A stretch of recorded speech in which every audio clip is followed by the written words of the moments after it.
we're a very entrepreneurial company. We're small. So that's a strength that I see in someone. That are you going to be someone that is going to wait for someone to tell you what to do, or are you just going to go and do it?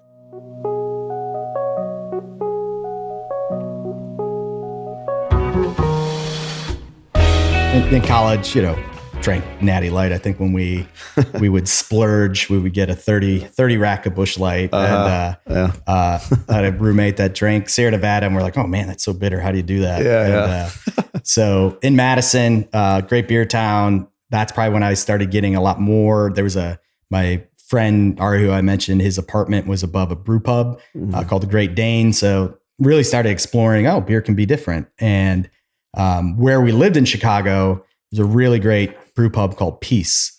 They won multiple awards for best small brewery of the year, best small brewer in the country, awards for their beers, and just made fantastic beer. And on my journey, so at my lunch breaks in Deerfield, I would just drive. Sometimes I'd be like, all right, I don't want to sit in this cubicle for the next hour or just go to the cafeteria in the building. And so I would drive up, and I had a friend in Seattle. He's like, hey, I just started homebrewing. And I'm like, that's really cool. Hey, there's a homebrew shop like 10 minutes from the office. And so went in there, and there was a guy who was a professional brewer. He was running it, went to brewing school in Vermont, and really just kind of chewed his ear off. And it seemed like a great hobby to get into. So brewed my first batch of beer the week we got my wife and I got back. We got married in Colorado and got back, and my friend and I, we brewed a Fat Tire from New Belgium Kelowna, amber ale. And so we always say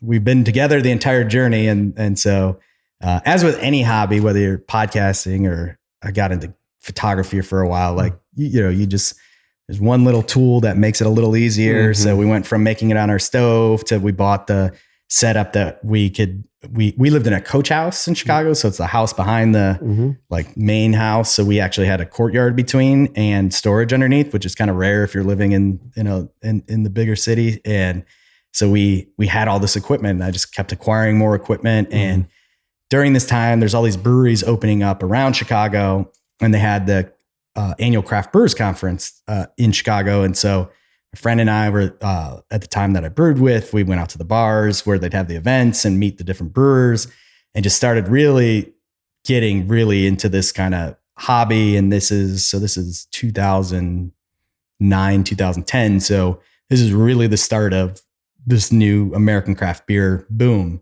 Cause I think when I moved to Chicago, there was maybe 7 or 8 breweries in Chicagoland proper. And I think it was like 2 years ago, Chicago passed Portland and Denver to have the most breweries in any city. It was like, 300 breweries. So there was a brewery called Half Acre, who we're big fans of, that loved what they were doing. They were one of the first craft breweries in the Midwest to actually start canning their beers. And so just seeing all this energy around beer, and that wasn't just beer. It was kind of, as you mentioned earlier, it was about the different communities around it.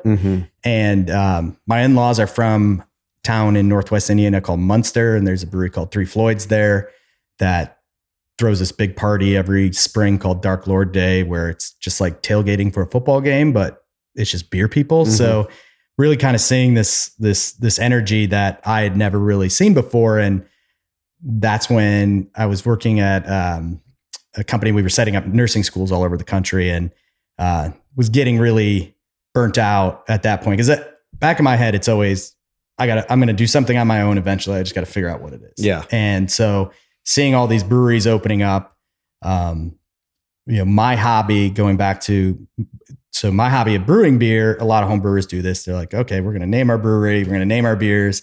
And then you label, you bottle, you can, drink beer and then peel the labels off, put them in the dishwasher, and then you bottle them and then you label them yourself. And so luckily for me, my old roommate at Ohio State is a fantastic graphic designer. So Walt was in New York at the time, and we'd say, hey, we're making a beer called Stiff Arm. Will you make a label for it? And so, we go to the beer store, you see all these new breweries opening up, and we're like, you know what? Our labels actually look better than these. And the beer's starting to taste like maybe this is something we should do. And so we started exploring, and I'm like, this, like I said earlier, it ticks all the boxes. It's something that I think there's the momentum. There's definitely the need for it. Again, there was 8 breweries in Chicago at the time. And so our original plan was we're going to open this brewery in Chicago, my good friend Colin, who I brewed with.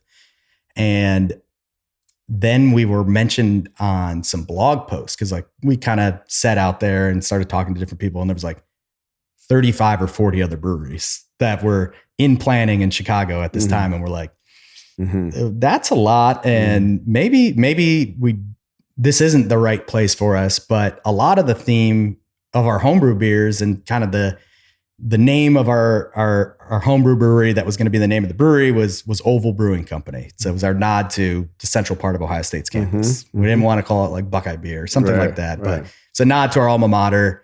And the original logo Walt designed, which is still featured in some of the Langrant stuff, is if you look at like a satellite view of the oval of all the crisscrossing paths.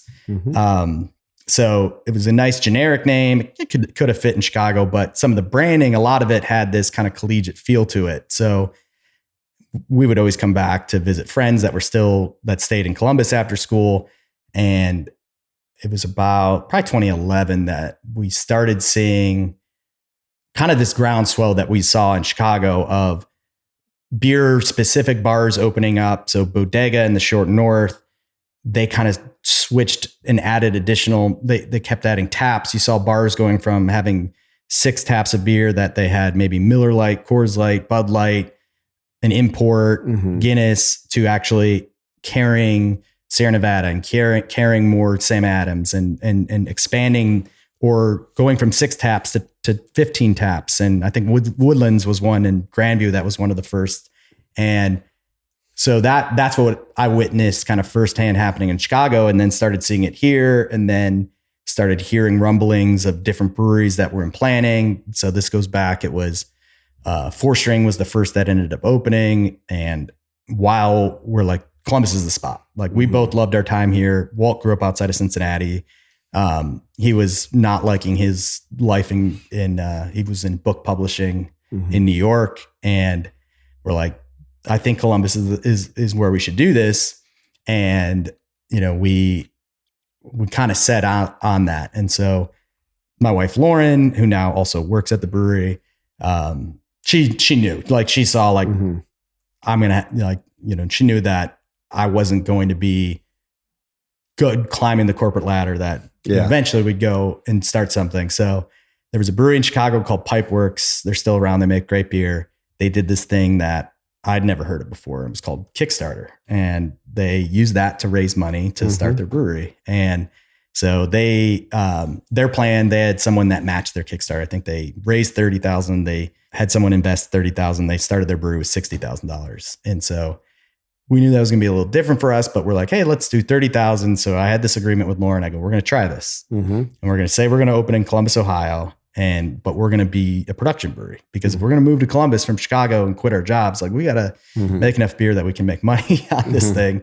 And so we, February of 2012, we launched our Kickstarter, and our agreement was, if this is successful, if we can raise $30,000 in 60 days, then we're on to something, and we'll move to Columbus and open this brewery. And so, it was on my birthday, March 31st in 2012. Our project was successful. I think we were the highest funded brewery at the time. We might have raised like 31 or 32,000. Wow. And so that's when the journey officially started. Yeah. Then you had to do it. We had to, yeah. Which is always interesting, because, we went through basically every single challenge that you could think of starting a new business after that. And even during that time, even though there's no like actual legal obligation, because your only obligation with Kickstarter, at least when we did it, was that you fulfilled the rewards. Because at least what we did, and like even shortly after we were successful, like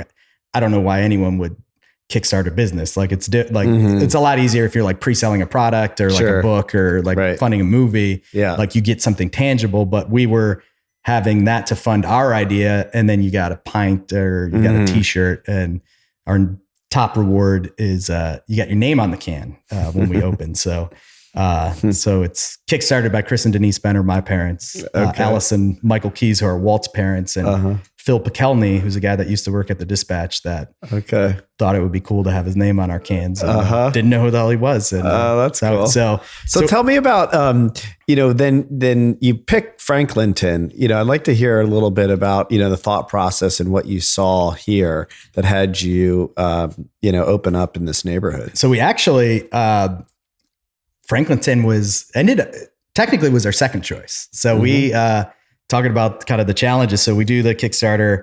I'm driving back and forth basically every other week from Chicago to look for real estate. I had a friend that helped us out, but we knew we wanted to be a production brewery. So we knew we needed space. And when it comes to beer, the tanks don't get wider necessarily, they get taller. So you need ceiling height. And so the other interesting thing about Columbus that not a lot of people realize is versus other cities, it's a lot easier to get the, as you probably have gone through or you definitely have gone through to get zoning variances changed. You don't really like Chicago, the amount of palms you have to grease to change something from retail to light industrial. And the nice thing was breweries were a lot of times set out in industrial parks because they were viewed as light industrial and weren't necessarily looked at, unless you were just a pure restaurant brewery, kind of like Barley's.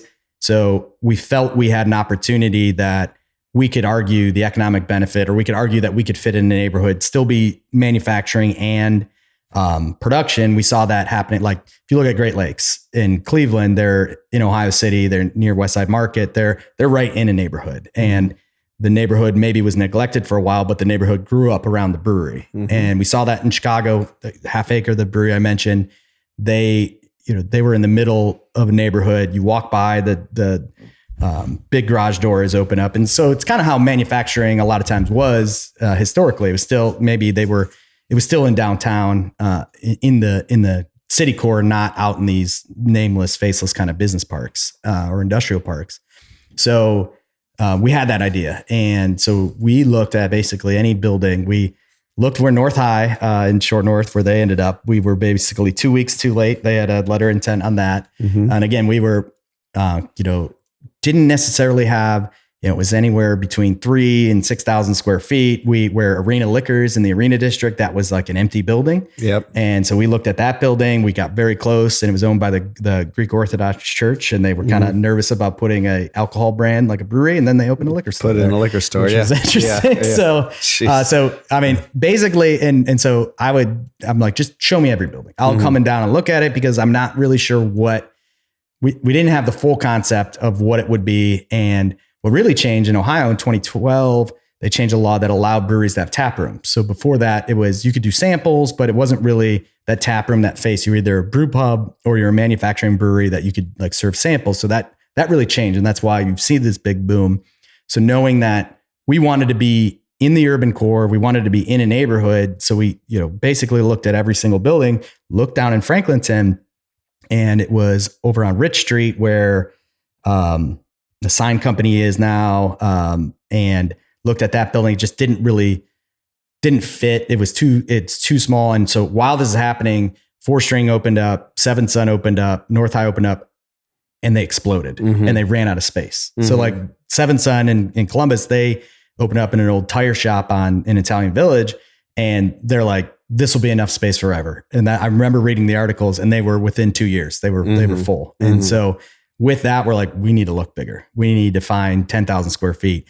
And growing up in Cleveland, Waltz, Cincinnati, like Rheingeist in Cincinnati, beautiful old warehouse from Christian Moorline, the bottling plant. So all these old buildings and neighborhoods that you could see potential that you could put this brewery in. But Columbus is too young of a city. And so, we had this idea for Columbus, but it didn't have that building stock like Cleveland does, or Cincinnati or Chicago does. So that really limited us. And then we found this building in right next to Grandview Yard. That was a 20,000 square foot, beautiful barrel truss, long warehouse. It would be if First Street would have came off of Northwest. It's called Burrell. We met, if you're familiar with Block Fort, Adam had I remember, Taco Cat. Yeah, that was in the office of where the brewery was going to go. So we finally found our spot. So it took us a year and a half, because we really wanted this vision of being within a neighborhood. So, Grandview being close to downtown wasn't necessarily urban core, but we're still amongst the neighborhood. And so we had our plan, finally found it. I left my job, moved to Columbus. And so, we got our Kickstarter it got us half the money goes to rewards instead of shipping them out. So, and then maybe it was a third awards, a third because you're 1099 from Amazon. So then that goes to taxes, self-employment taxes that no one tells you about. And then, so we had, I don't know, $10,000 and that paid for like the legal startup and our architect. And so we had our plans drawn up. I had already ordered we had our loan from SBA loan, ordered the equipment. We were going in front of Grandview City Council on a Wednesday. And then Monday we get a certified letter from our landlord saying that, we first get a letter from Grandview saying that we're off the agenda on Wednesday. And we're like, why are we off the agenda? We're presenting our plans. And then later that day, we got a certified letter saying that your lease has been canceled. And there was a clause that said if there was something that was prohibitively costly that they were required to do by law, that they could cancel the lease. So like, ADA requirements or, fire, that sort of thing. But we actually never went in front of anyone. So they kind of just used that and we're like, you're the biggest landlord in the city and we have no money. So put our tails between our legs and said, let's find another building. And mine, again, we had looked at buildings for a year and a half and basically looked at every single building that could fit this criteria in Columbus. So that was a pretty dark time. I think we didn't think the brewery was going to happen, but it goes back, like we didn't know anything to the Kickstarters, but that was always in the back of my head. We knew maybe a third of the people. It's like, these people believed in our story. So like, we need to keep pushing on and do this. And that's, again, I would literally just drive around and be like, that's a cool building. I'd go on the auditor's website and be like, I wonder if I know anyone that knows that person. And oh yeah, I used to do that too. That's, when you're first getting started, that's probably the best way to find real estate. And it's interesting too, you kind of are highlighting the, entrepreneurial struggle.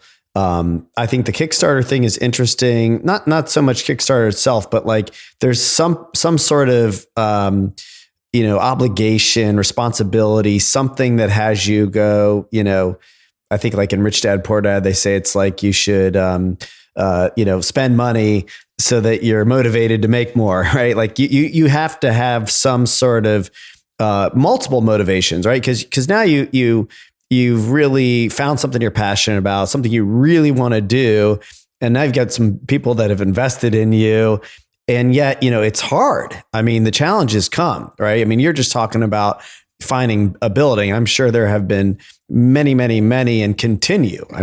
Into COVID, you name it, right?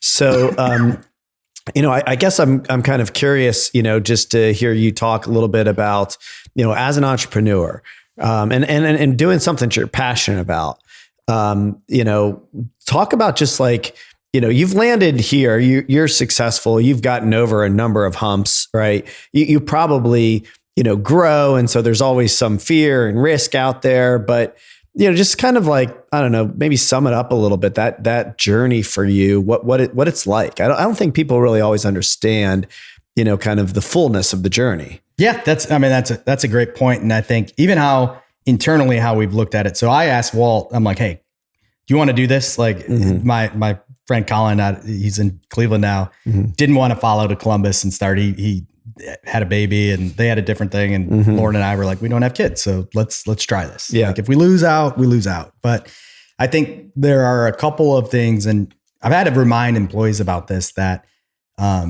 for us, when we started, so Lauren and I had a very small wedding, and we were very fortunate that, our families, were there to support us. So her dad did kind of an even thing with her, that I spent this much on your daughter's wedding. So if you have a small wedding, I don't want to do, or I'm on your sister's wedding. Like I don't, you can have this money for a house or whatever. And that helped us get going on the brewery. So, that us, but we were fully invested. That we didn't own a house when we started. Like that was something that we kind of had to be successful, that, and we, again, we're in a fortunate position that we had families that we knew if it failed, like we weren't going to be out on the street. And I think that's kind of that side that not all entrepreneurs have that I guess privilege that you could do that. But I also, even if it wasn't that experience, I always knew that experience I had,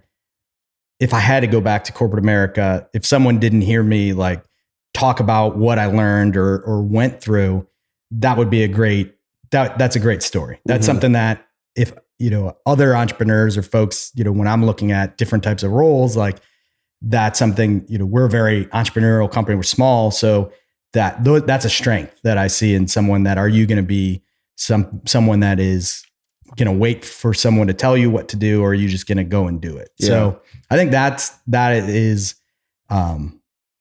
I think that's part of the spirit behind it. And I might have gone a different direction of the question. No, that's okay. Asking, but I do think, that, willingness to say, people have different motivating factors too. And I think always in the back of my head, I tell a story about my grandfather a lot because, if what he did coming from nothing and build himself into what he did, that's always been a driver for me, that I had been in a privileged position. So if I don't take advantage of that, then, I wasted the opportunity. I think is kind of how has always been burning in the back of my head. And so that's really what's driven me, and why I knew eventually this would, come to something that I would. So you talked a little bit about the spirit and, when I think about land grant, and, I think Columbus is a really amazing place to build community, to get support, to get buy-in. I mean, I know you have big partnerships with Ohio State, right? And others.